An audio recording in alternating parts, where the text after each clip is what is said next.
What's going on, guys? Dre Bones 777 again. This time I want to talk about Vita and how it can be successful.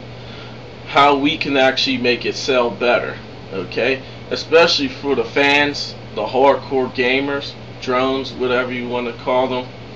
We can make this thing appeal to casual people. Alright? Now, there are some things that we would have to do in order for the Vita to sell real great, okay? But first of all, let me tell you about how it's been doing. Alright, I've heard that the Vita made about, what, 1.2 million copies sold or whatever. So, yeah, that's not too bad, especially for half of that to be sold in the US and Europe in like a week, that is. That's what I've heard. But anyway, yeah, that sounds about right. But yeah, I think that the Vita could still sell a little bit better in today's day. Alright? Now, first of all, there are some problems of it not selling. And one reason why I said was that the market kind of changed today. You know, with the people using smartphones and stuff like that.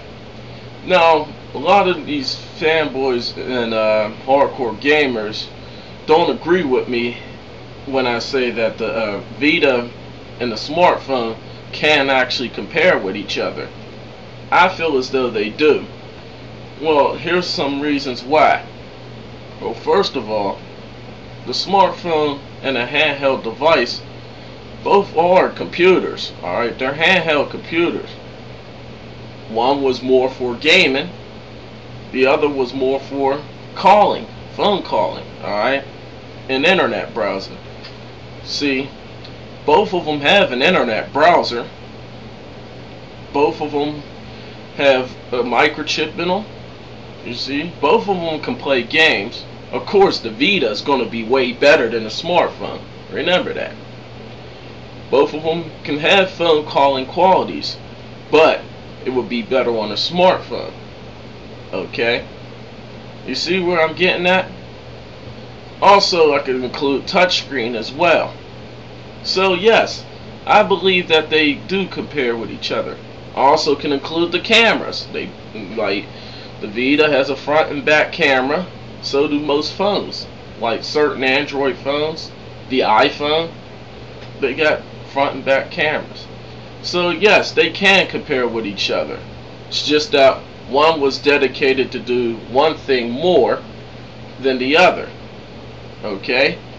The portable gaming device is more for gaming, and the smartphone is more for calling and internet browsing, texting. Okay? But they both can do pretty much almost the same things. See, like I said, one does better than the other at something. Okay? So, now, when I was comparing them, now, in my last video, now, it might have sounded like I was trolling, but I really wasn't. I feel like the fanboys don't really support their company. Alright? You see, with the Vita, here's how we can make it more successful. First of all, use the features that are on there. Most of it. Alright, 75 to 85% of the features that you do talk about. I hope you do be using the features that you talk about, because if you're not, you might as well not even buy this. Alright, and plus, how you want to appeal to casual gamers if you don't tell them about other features in the device? That's who's going to determine the sales. The casuals always determine the sales. I mean, you might feel as though as a hardcore gamer you're buying the stuff, but the casuals used other features besides gaming, and that's how people are going to want this device. Now, I've said before that the PlayStation Vita, to me, can be classified as a tablet. Well, I just named the features that it has as like a tablet. A web browser. It has a touchscreen. You know, It also has a microchip in it. other stuff. You can do video calls on this thing. So yes, it can be definitely classified as a tablet. You see, if we classify this as a tablet, you can go on YouTube or whatever, or talk to Sony and be like, yes, how about we do a commercial where we say that the Vita can also be used as a tablet. It has a touchscreen. It uses apps, and I'm pretty sure that they are going to get some Android apps on this thing.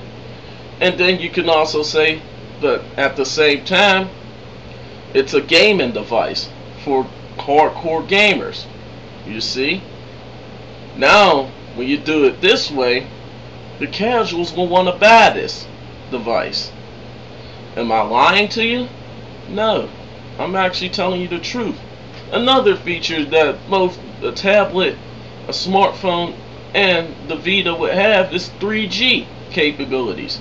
So yes, they are comparable. Alright? When I compare them to, I compare every, hardware that it has. Alright? Almost every hardware that it has. Some of the same features, similar features. So yes, the Vita can be compared to a smartphone. Alright? And like I said, all you would have to do to make the Vita very successful, market this thing right. Alright? Market it like a tablet for casual people. If you do that for casuals, they are going to in turn become hardcore gamers as well. Then they'll be like, oh wait, it's a tablet? Oh, it could do web browsing on touchscreen? And then when they actually play the games on there, they'll be like, oh, this is a gaming device. And then you can tell them this: the battery lasts a lot longer. You see? When you tell them all that, this will make the casual a lot more happier and willing to buy that. I'm pretty sure it will. You just gotta know how to market your things right. Okay? You as a fanboy would know that. If you really support your company, talk about features that you do use. If you don't use all of them, use 75 to 85%. Or tell a casual person this: well, it has this, it has that, you might find this useful, you might find that useful. When you tell them that, they're going to in turn be a little bit more happier to buy this. Now, they said that the Vita might have some issues right now. Well, it's still a new device. I'm pretty sure it's going to get updates on it. Okay? So, yes, the Vita is a nice device. I'm getting one later on. Okay? And I'll definitely do some reviews on it. Like I said, the Vita is the nice device. But fanboys, hardcore gamers, help the casuals see that this device is needed. Okay? Help the casuals look at it like, oh, it could do other things besides just portable gaming. Alright? Like I said, show how it's good and how it can still make it in this industry with smartphones even being around. We already know that smartphone gaming is nothing to a handheld device, because the handheld was dedicated for that, whereas the smartphone is dedicated to phone calling qualities, where it will be better than the handheld at that. But show them why that the Vita is still a great device. Alright? Show that. That's how you would get these casuals to understand what they're missing out on. You see? Like I said, the Vita, the 3DS, and even a smartphone, they all are tablet computers. Okay? They both are tablet computers. So, in all this, market the thing right, okay? Let's market the Vita right, and we can make the Vita very successful. I want to see this device do good. It's very nice looking. It looks great, and I am going to get one later on. Well, I'm Dre Bones 777. and I'm out. Peace.